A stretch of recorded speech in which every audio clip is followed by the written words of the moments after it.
रामकृष्ण मित्रांनो, समाज बदलवायचा असेल तर सुरुवात कुठून होते माहीत आहे?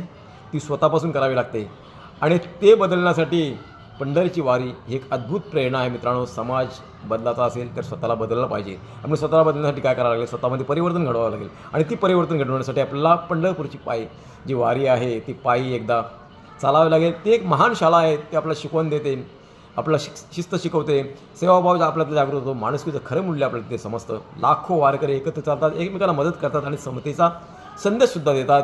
वारी आपल्याला सांगते की प्रेम, सहकार्य, परस्पर आदराने सोडवता येते. येथे जात, धर्म, भाषा, आर्थिक परिस्थिती यापेक्षा माणुसकीला जास्त महत्त्व दिलं जातं.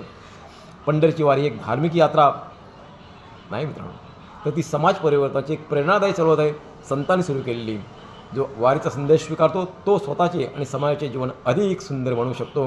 समाज बदलण्याचे स्वप्न पाहत असाल तर वारीचा संदेश आपल्या जीवनात उतरावा, कारण चांगला समाज घडवण्याची सुरुवात आपल्या चांगल्या मनापासूनच होते. जय हरी विठ्ठल, जय हरी विठ्ठल. वारीची संकल्पना तुम्हाला हा संदेश जर आवडला असेल तर व्हिडिओ नक्कीच शेअर करा, लाईक करा, कॉमेंटमध्ये लिहा. गजानन प्रेरणा मंचमध्ये आपलं नक्कीच स्वागत आहे. रामकृष्ण आहे.